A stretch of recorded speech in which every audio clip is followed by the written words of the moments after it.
Hello students, मेरा नाम है अभिषेक सुमन और आप है मेरे साथ ईपीटी क्लासेस में। तो चलिए शुरू करते हैं हमारी आज की क्लास। आज हमारा मैक्रो इकोनॉमिक्स क्लास 12 का chapter first some basic concept of the macro economics का पार्ट 1 हम डिस्कस करेंगे। इसमें हम क्या क्या डिस्कस करेंगे, फाइनल गुड्स क्या होता है, इंटरमीडिएट गुड्स, कंज्यूमर गुड्स और कैपिटल गुड्स क्या होते हैं। मगर आगे बढ़ने से पहले हम ये भी समझ लें कि मैक्रो इकोनॉमिक्स क्या होता है। देखिए, macro economics as a study of the whole economy.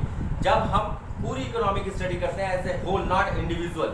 Individual क्या, वो that was the micro economics. अब मैक्रो की बात हम कर रहे हैं, studies economic issue at the level as a whole. जब हम एक पूरी इकोनॉमी की बात करते हैं, एक इंडिविजुअल लेवल पे नहीं। सपोज एक एग्जाम्पल, फॉर एन एग्जाम्पल, जैसे कि सेविंग करना अच्छी बात है। मान लीजिए अब हर आदमी ज़्यादा से ज़्यादा सेविंग करने लगा, तो इसका इम्पैक्ट क्या होगा।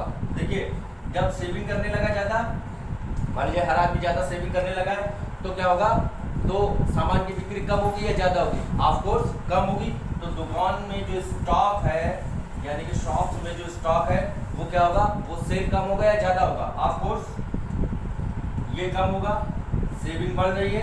दुकान में स्टॉक नहीं बिका, जब दुकान में स्टॉक नहीं बिका तो क्या होगा, वो आगे जो उसका होलसेलर है वो उसको ऑर्डर ज़्यादा देगा कम देगा? जाहिर सी बात है, वो उसका ऑर्डर जो है वो होलसेलर को क्या होगा, वो भी कम हो जाएगा।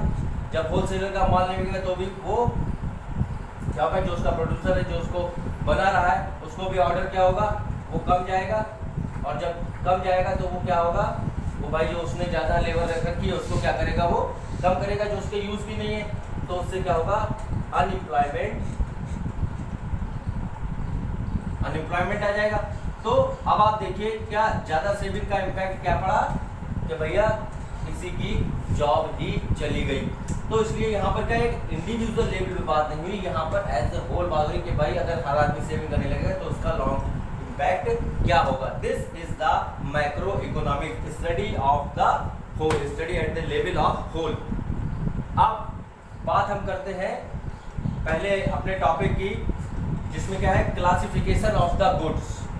इसका some basic concept of the macro economics का पहला टॉपिक है क्लासिफिकेशन ऑफ द गुड्स, जिसमें सबसे पहले हम बात करेंगे फाइनल गुड्स की। What are the final goods? देखिए, फाइनल गुड्स क्या है, final goods are those good which cross the boundary of the production. जो प्रोडक्शन की प्रोसेस को क्रॉस कर गए, मतलब मीन्स रेडी टू सेल। जैसे सपोज ये मार्कर पेन है, मैं बाजार से लेने गया, अब इसमें क्या हुआ, उसमें उसने कहा भाई 20 रुपए का है ये, ठीक है। अब उसमें कोई अलग से कोई वैल्यू एडिशन नहीं था, सीधा बिक्री के लिए तैयार। तो यानी कि जो प्रोडक्शन की जिनकी प्रक्रिया पूरी हो चुकी है, जो which are the those goods which are cross the boundary of the production, that's called the final goods. जैसे मान लीजिए हमारा मार्कर पेन ही है, फॉर एन एग्जाम्पल, और भी मान लीजिए जैसे ब्रेड है। तो these are the few examples. अब देखिए, इसमें कुछ इशू है, वो बाद में डिस्कस करते हैं हम लोग, ठीक है। अब खैर, पहला फाइनल गुड्स आप ऐसे समझ लीजिए कि जो प्रोडक्शन की प्रोसेस को पूरा कर चुके हैं, which those goods which are cross the boundary of the production, that's called the final goods. Now next is the intermediate goods. Intermediate goods are those goods which are in the process of the production, means जो अभी production की process में हैं, उनको क्या कहते हैं हम, इंटरमीडिएट गुड्स।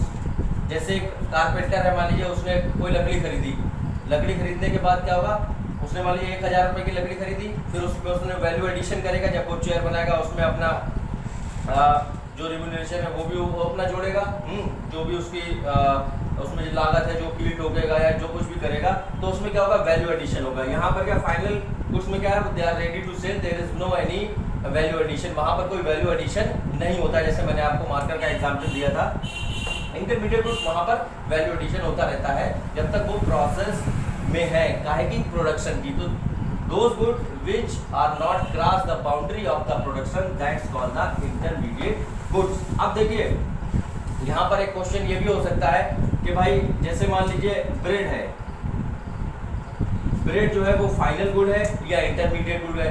अब डिपेंड इस पर करता है, डिपेंड किस पर करता है, that is the end use, जिसको आप समझ सकते हैं कि उसका आखिरी यूज क्या हुआ। जैसे अगर एज ए कंज्यूमर लेवल पर उसका हुआ कि भाई आपने ब्रेड लाया, घर पे लाया, खा ली, तो that is the final use of that bread. अब अगर वही अब एक उसने ब्रेड खरीदी और ब्रेड खरीदने के बाद उसने उसका ब्रेड पकौड़ा बना दिया, तो क्या होगा, अभी वो प्रोसेस में था, उसमें वहां पर वैल्यू एडिशन भी होगा। या जैसे कि एक और एग्जांपल जैसे शुगर है, दैट्स वेरी कॉमन। अगर आप घर के लिए अपने लेके आए, आपने कंज्यूम कर ली, there is no value addition, तो that will come in the category of the final good. अगर वही कुछ लेके आया, फिर उसमें स्वीट मेकर है, कोई मिठाई वाला है, वो मिठाई बना रहा है उसकी, तो वहां पर वैल्यू एडिशन। तो अब इसके आप एंड यूज से भी उसमें डिफरेंस समझ सकते हैं। तो this was the intermediate good which those goods which are not the cross boundary of the production, जो अभी प्रोडक्शन प्रोसेस में है, that's called the intermediate goods. अब बात करते हैं कंज्यूमर गुड्स की। देखिए कंज्यूमर गुड्स में एक चीज ध्यान रखिएगा, कंज्यूमर गुड्स क्या होते हैं, those goods which are not for the profit making, जो प्रॉफिट मेकिंग के लिए नहीं होते, जो हमारी वांट्स को सेटिस्फाई करते हैं। Those goods which are using for satisfying our want, that's called the consumer goods. अब consumer goods, there are 4 kinds of the consumer goods. कौन कौन से? Durable goods, semi durable goods, non durable goods और the non material goods, या जिसको हम services भी कहते हैं। अब इसको वन बाय वन डिस्कस करते हैं। ड्यूरेबल गुड्स क्या होता है? ड्यूरेबल गुड्स विच गुड्स यानी या those goods which we can use for the several years, कई सालों तक हम इनको यूज कर सकते हैं। जैसे मान लीजिए आपके घर की वॉशिंग मशीन है, फॉर एन एग्जांपल, ये मैंने शॉर्ट में लिख दिया है, आप लोग समझ लीजिएगा। जैसे वॉशिंग मशीन है, या आपने कूलर खरीदा, या आपने बाइक खरीदी, तो these are the durable goods, जो कि काफी लंबे समय तक, कई सालों तक हम इनको यूज कर सकते हैं। वो गुड्स क्या कहलाते हैं? That's called the durable goods. Those goods which we can use for the long term और for the many years, that's called the durable goods। Example भी आपको बताया, जैसे वॉशिंग मशीन है, कूलर है, जो भी हमारे काफी लंबे समय तक चलते हैं, कई सालों तक चलते हैं, that's called the durable goods. अब बात करते हैं सेमी ड्यूरेबल गुड्स की। क्या होते हैं semi durable goods? Those goods which are having the life for the 1 year or somehow more than it, मतलब जिनकी लाइफ जो है वो 1 साल या उससे कुछ ज़्यादा समय तक होती है, that's called the semi durable goods। नहीं, जैसे इसका आपका एलईडी बल्ब है, एलईडी बल्ब जो है वो क्या ज़्यादा 1 या 1.5 साल चलता है। ये जैसे हम जैसे ये कपड़े पहनते हैं, शर्ट है, टी शर्ट है, तो वो उनकी लाइफ क्या होती है? सेमी ड्यूरेबल है, वो 1 साल या 1.5 साल चल गए, दैट्स इनफ। तो सेमी ड्यूरेबल गुड्स कौन से हैं? Those goods which are having the life for 1 year or slightly more than it, ये ऐसे हल्की सी ज़्यादा, तो that's called the semi durable goods। Now the non durable goods means जिनकी लाइफ जो है वो बहुत कम होती है। जैसे मान लीजिए कि आपने जैसे पेट्रोल,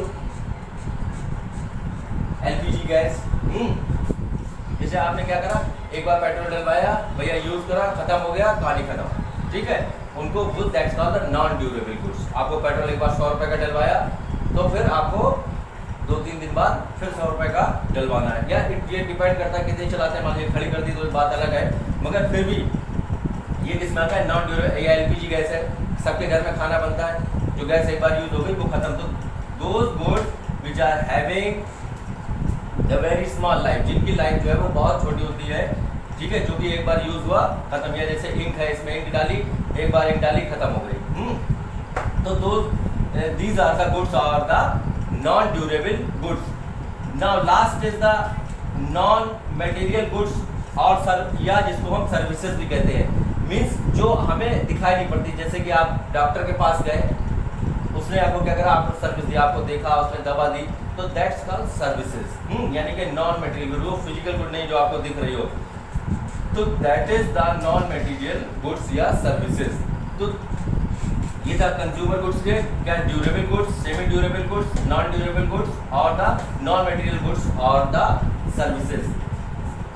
अब बात करते हैं last one is the capital goods की। कैपिटल गुड्स क्या होता है? कैपिटल गुड्स प्रोड्यूसर जो है वो यूज करता है। मींस अब कैपिटल गुड्स से क्या हुआ कि capital goods are those goods which are using in the process of the production।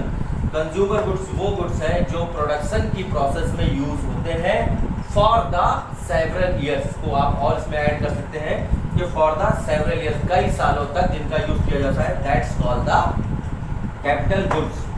और ये क्या होता है, ये एक प्रोड्यूसर की क्या होते हैं, these are the fix asset. वो एक प्रोड्यूसर की क्या होते हैं, फिक्स असेट होते हैं। जैसे कि प्लांट और मशीनरी है। जैसे यहाँ पर एक क्वेश्चन ये हो सकता है कि भैया क्या सभी मशीनें जो है वो कैपिटल गुड्स होती हैं? तो नहीं, अब वो डिपेंड इस पे करता है कि जैसे मान लीजिए कि कोई व्यक्ति एक फावड़ा लेके आया, अब उसने मान लीजिए मैं एक फावड़ा लेके आया, मुझे अपने घर पे खेती वगैरह ये अब जिसको थोड़ा बहुत मतलब गार्डनिंग जो भी करने के पर्पज से मैं लेके आया, तो क्या वो क्या होगा, वो कैपिटल गुड्स नहीं होगा, क्योंकि भाई वो मैं अपने यूज करने के लिए लाया। मगर जहाँ पर उससे प्रॉफिट मेकिंग, जब वो मजदूर है, उससे काम कर रहा है, उससे पैसे कमा रहा है, तब जो है that come under the capital goods. तो these are the classification of the goods. ये जो था गुड्स का क्लासिफिकेशन था। तो आज की क्लास हम लोग यहीं खत्म करते हैं। इससे रिलेटेड और भी आगे जो चीज़ें हैं वो हम पार्ट सेकंड में डिस्कस करेंगे। इससे रिलेटेड आपकी कोई भी क्वेरी हो, कोई भी क्वेश्चन हो, तो आप मुझे कमेंट बॉक्स में लिखकर मुझसे पूछ सकते हैं। तो ठीक है, फिर आगे मिलेंगे अगली क्लास में। तब तक के लिए okay, thank you, tata, bye bye.